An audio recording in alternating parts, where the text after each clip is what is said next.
Jabuutii deemna. Jabuutii keessattuu maaltu ta'aa jira? Jabuutii keessattuu akka malee miidhaa fi dhiibbaa fi rakkoon guddoon baqattoota Oromoo irrattu dhaqqabaa jirti. Baqattoonni Oromoo kan Itoophiyaa naannoo hedduu keessa Jabuutii jiraatanii garuu harki guddaan qubsuma lafallee fi walitti dhiyeenya aadaa fi amantii foon hedduun qaban ijoollee Harargeetidha. Ijoollee Harargee kanattu ammaan tan baay'inni qaban miidhaan guddaan dhaqqabaa jirti jechuudha.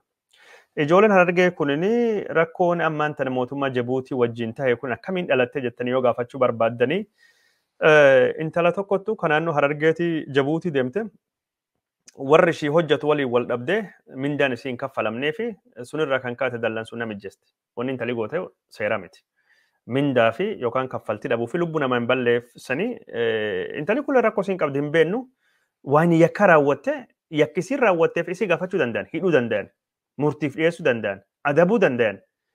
Ammoo wanni kun sooman durattu tahee Oromootu godhee jedhani Jabuutiin wata qabde jechuun tokkoffaa dinagdeellee Oromoon nurraa fudhatee dhuftee achittuu Oromoon yakka adda addaa nu gaffiddi yakka akka fakkeenyaa fi diraagaa waan baala sammuu nama doochaa hojii Somaaliirraa fudhachaa jirti yakka sagaagalummaa yakka hannaa maalii nutti fiddi nurraa baha jedhani yeroo jalqabaayyuu durii rakkoon gosa kana jirti. Amma rakkoon intalti kun fiddee jedhamtu. Rakkoon intalti kun fiddee jechuun yakki isiin raawwatte kunini Oromootu akkas nu godhe Oromoo biyya nurraa baasaa waan jedhu waan akkasii kanattu deemaniin jechuudha. Waan akkasii kana ittiin deemanii mootummaan Jabuutii murtii kan dabarsuuf ture Oromoo biyya ari'uu fi yoome ture baatii Ramadaanaa kan keessayyuu Oromoo ari'uuf ture achiin duubatti warri amantii hordofanii uummati kun uummata musliimaati balleessa nam tokkooti namni hundi nutti hin gaafatamu. Kanaafuu yoo ofirrallee warra kan galchina jennu ji'a Ramadaanaa kan haa eegnuti ji'a Ramadaanaa kan eegne achiin dubattuu gara biyya warrattuu geeggeessine galchina waan jedhanii dubbatan. Ji'i Ramadaanaa dhumatee soomi Shawwaalalleen dhumatee achiin dubatti Oromoo kanurra galchaa jedhanii wanni godhanii guuranii walittuu qabanii wanni jedhanii amma wanni tokkin ka jirtu Somaalii Jabuutii keessa wanni jiru tokkini warri aangoo qabu ka Ciisaa kun rakkoo qaba warra Afari wajjilleen.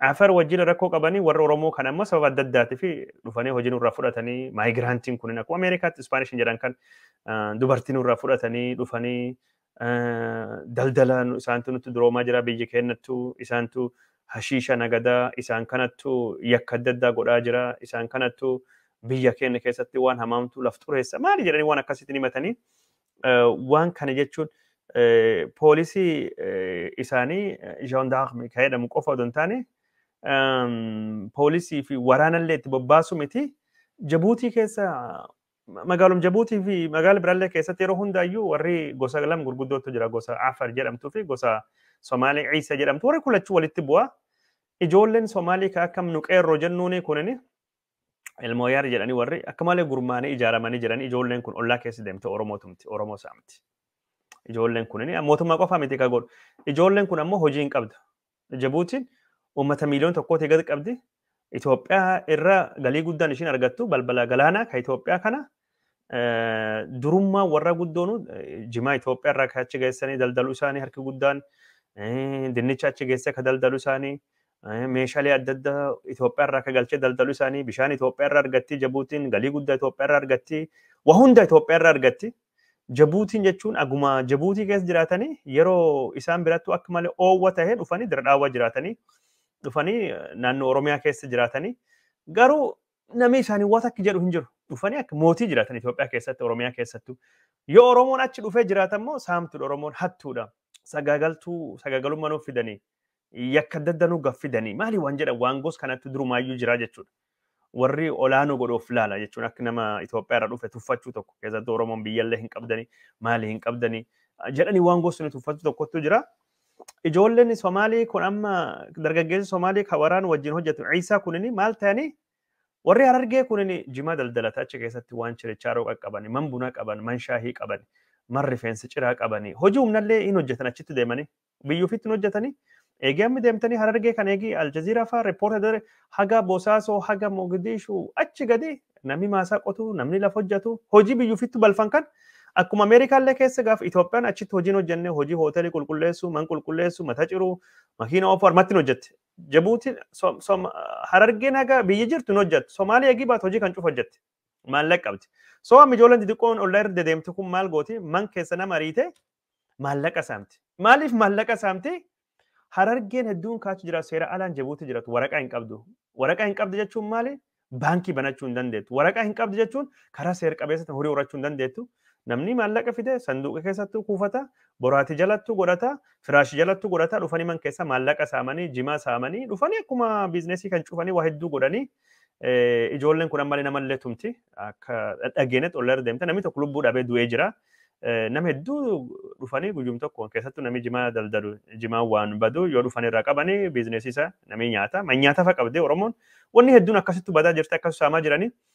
Nama gara kuma hedduu kuma shanii ol ta'u ka Oromoo marsanii qabanii biyyattu deebisna dipoorti goonaa jettee jirti Jabuutiin. Namni ajaa'ibu Jabuutiin dipoorti goonaa jettee nama Oromoo akkasittuu qabde amma jechuun poolisii bobbaastee waan hundaayyuu goote warri kun warri yakkaaf waan adda addaa godhu hamrii babal'isanii hashiisha babal'isanii warrum tokko gargar hin beektu waan cufaayyuu Itoophiyaa Habashaa jettee Oromoo jettiin jibbiti ofirraa ariinaa jedhanii waan akkasitti nam Jabuutiin deemaa jirti. Jabuutii keessa wanni taa'aa jiru akkas jechuudha. Wanni amma nama ajaa'ibu tokkini Jabuutiin kan waan hundaafuu Itoophiyaa irrattuu rarraatu Itoophiyaa irrattuu hirkattu kan lammiileen Jabuutii akki fedhan Itoophiyaa seenanii bahanii hedduun isaanii paaspoortii Itoophiyaa qaban. Maal jennaan jiraattota dirra dhaawwati jiraattota Jabuutiidha. Haga jechuun godina shinillee jennu kan jijjigaattu maxxanee jiru kun haga achi deemu uummata ciisaa qaba. Akki fedhan ofii ta'anii mirgi qabanii daldalaa fi jireenyaa fi waa hundaafuu Itoophiyaa irrattuu rarraanii Oromoo irrattuu rarraanii garuu achitti akkas nam godhan. Itoophiyaan embaasii achi qabdi. Yoo ndoo gongorraa ambaasaaddarii Biraanuu Tsaggaayitidha. Haga ammaan tana lammiin Itoophiyaa achittu du'anillee ijjeeffamanii hidhamanii reebamanii buqqaanii marfamanii akka horiittu waa takka embaasiin nuun gargaaran hin dubbanne jedhan. Embaasiin Itoophiyaa waa takka hin goone. Mootummaa jechuun maqaa tokko ka biyyi jiru mootummaa Abiy Ahmediiti. Jabuutiin ammoo waan hundaaf Itoophiyaa irratti rarraati. Jabuutiin dallansuu dippiloomaasiillee kan Itoophiyaa wajjin qabdu warrattuu baate. Amma jechuun Itoophiyaan dhiyoo kanattu amma gara Septembarii baatii fulbana bara kana balballi galaana Asab kan Eertiraa banamuu deema Itoophiyaan achitti fayyadamtii jedhamee waan yaadamuuf sullee dallansuu qabdi. Dallansuu qabdi. Waan sallee jedhe mootummaan karaa sun hin jiru. Mootummaan yeroo garii uummata Itoophiyaa irrattu keessattuu warra Oromoo kan irrattu jechuun yoo mootummaan wal dhabe vijilaantee warra ijoollee xixiqqoo akka jechuun amma qeerroo faannoo maali jedhama jechuun paramilitarii warri ta'anii yookaan ammoo warri ijaaramanii bobbaasa. Akkasiin biyyi dhiibee baasa. Ammoo warri malee jiraachuu hin danda'u. Somaaliin hojii akkasiin hojjettuuf. Namni Somaalee dhibbantaa keessa 80 ol 96 jimaa qamaa ol guyyaa guutuu. Kaman qulqulleessu, kaman haruu, ka hojii humnaa hojjetu, kalaaf qulqulleessu, ka maasaa qotu, ka nam nyaachisu, nyaata godhu. Waan xixiqqoo warri tuffata hunda deertii jaam hojii jechuun warri balfu tuffatu Oromootti hojjeta. Yeroo kan waan akkasii dhiibaa jiranii warri Jabuutii sagalee nu ta'a jechaa jiranii embaasiin Itoophiyaa kan Jabuutii jirta. Maaloo mootummaa Jabuutii wajjin haasawa warri qabamellee warri hidhamellee bakka bu'aa fi dubbadhaaf haalli namni keessa jiru ittiin hidhame akka malee hamaa Jabuutiin biyya akka malee oowwichooti. Jabuutiin biyyi qilleensiisi akka malee oowwu amala gammoojjii qabdi. Bishaan isii ammoo akka malee kuraawaa soogiddi qaba. Bishaan dhuganii kalee gubbaan miidhaa nam dhaqqabsaa jedhanii warri achi dubbatu. Haalii manidhaa jechuun haaluma manidhaa ka Saawud Arabiyaa sanii wal fakkaata jechaa jiran. Biyyi oowwichoo san keessa waan nyaataniif waan dhuganillee hin kenne yoo biyyatti sun galchina nun jedhanii gammachuun galla. Garuu akka horii waliin nu qabanii maatii irraa qabeenya irraa waan hundarra nu godhanii adoo warri dhukkubu dawaallee waan tokkollee hin fudhanne maatillee nagatti hin dhaammanne qabeenya kennallee walii qabanne adoo waan tokko hin goone akkas nu godhanii yoo ka biyyalleetti nu galchuu barbaadan hin galla karaa seeraatiin nu godha jedhanii mootummaan naannoo Oromiyaa kan Shimallis Abdiisalleen mootummaa federaalitti himuuti. Mootummaan federaalii ammoo ambaasaadder isaa ka Jabuutii jirutti himuuti. Waliigaltii addunyaattu jira ka waan kana bulchu warri garii warra baqattoota refuujii siyaasati. Takkan cufayyuu Jabuutii irratti dhiibbaa godhuun barbaachisa.